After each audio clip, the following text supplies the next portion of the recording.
Hi everyone. As you can probably already tell by the title, I've recently been diagnosed with type 1 diabetes, and I'm making this video to share my story of said diagnosis and to offer some encouragement and support to people who are also in my position, especially if you've just been diagnosed or are still in the early post-diagnosis stages, which I still am, but I am slowly but surely adjusting to my new reality. And for all of you out there who are in the same situation as me, just know that you are not alone. Anyway, let's get on with the story. So, it was about 3 weeks before my actual diagnosis that the symptoms started. I started being very tired and fatigued almost constantly. I was having to go to the bathroom a lot more often than usual. I had dehydration and dry mouth. And seriously, I simply could not quench my thirst no matter how much liquid I drank. And like I said, my mouth was dry a lot of the time. And I lost a fair amount of weight, about 20 to 30 pounds, for no apparent reason.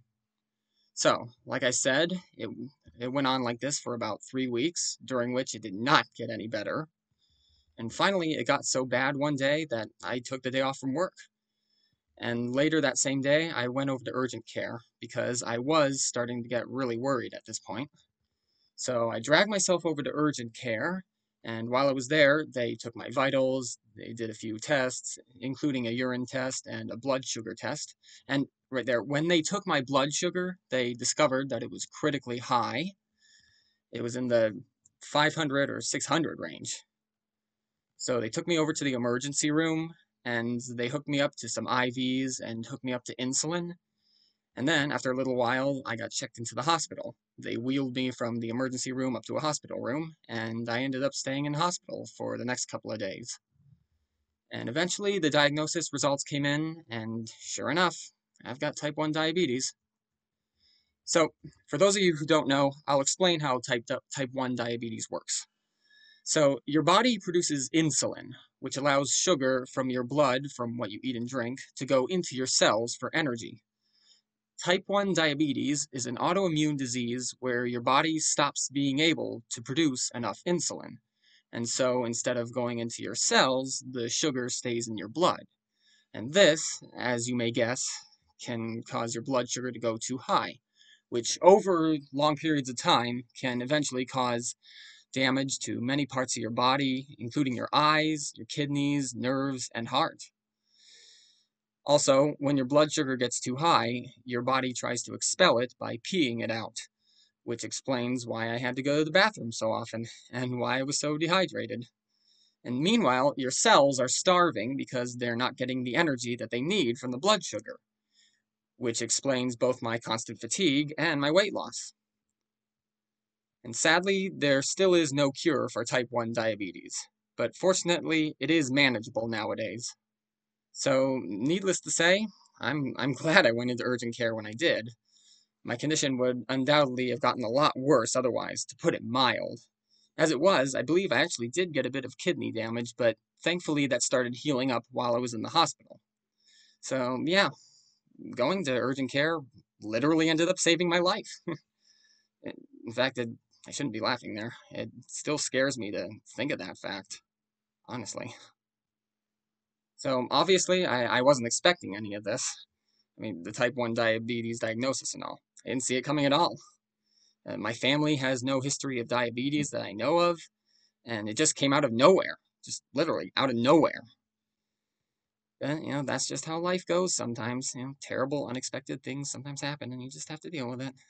But anyway, yeah, I certainly didn't expect to end up in the hospital for a couple of days. Now, going into urgent care, I figured I might have some follow-up appointments on later dates, which ended up happening anyway. But I was expecting to go home that same day. In fact, I had been planning on getting a Slurpee at 7-Eleven on the way home, which obviously never happened.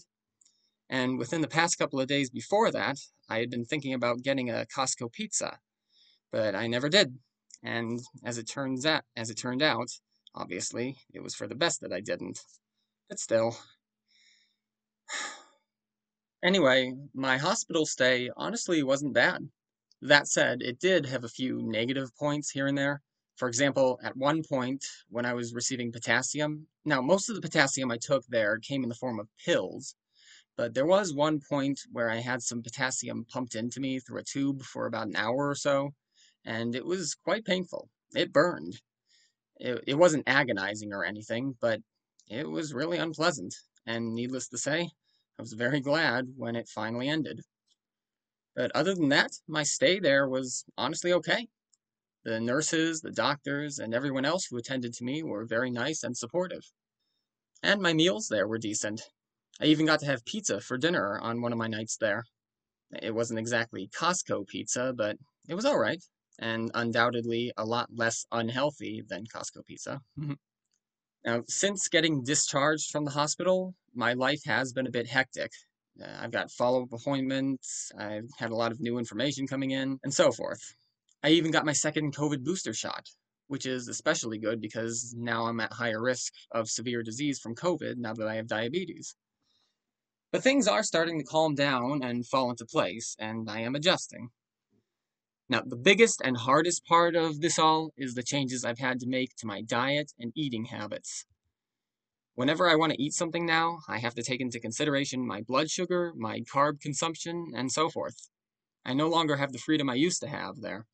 I can no longer just pop a random snack into my mouth willy-nilly whenever I simply feel like it. In fact, the night I returned home from the hospital, I opened my refrigerator and looked at some meatballs that I had in there. And normally, if I were hungry, I would happily just eat a few of them willy-nilly, but now I couldn't. I couldn't really do that anymore. And that's the moment when it really hit me. Just how I never truly realized just how much I valued that aspect of my life, and how much I took it for granted until it was gone. In fact, in general, some of the things that we truly value in life are smaller, seemingly insignificant things that we take for granted. And this, for me, was one of those things. And whenever I eat meals, I have to take insulin, obviously, and I have to carefully estimate the amount of insulin to give myself based on the amount of carbs I'm going to eat. For example, I've eaten McDonald's food for lunch on a couple of days already since my diagnosis, but before I did so each time, I had to Google the amount of carbs that are in the foods that I was about to order, and based on that, I had to calculate the amount of insulin to give myself. And it was not an insignificant amount of insulin, which is not surprising with McDonald's food, or any fast food for that matter. So I won't be eating that stuff very often. Not that I ever did anyway, really. But now I have a very firm limiting factor, and my insulin is not cheap. So that's just one example. I have to deal with stuff like that now. In fact, whenever I eat out somewhere, I can't simply just order, eat, and move on. I have to do those calculations, and then I have to find a private place to give myself my insulin, like a restroom or my car, and then I can eat. That's one of the inconveniences I now have to deal with in my life. I'm still figuring things out, I'm still getting things under control, and it will be a lot easier when I finally get an actual glucose monitor rather than the finger prick blood testing kit that I currently have. But again, I am managing and adjusting. One step at a time, one day at a time. It's getting slightly better each day. Although, I will admit, there is still a small part of me that still regrets not getting that Costco pizza when I had the chance. Sometimes ignorance really is bliss, even though it eventually would have turned deadly. So, you know. But anyway, people who are watching this video who are in my situation, once again, you are not alone. It is manageable. You can absolutely do it. You can adjust, like I still am, and live a perfectly good life. Good luck to you all.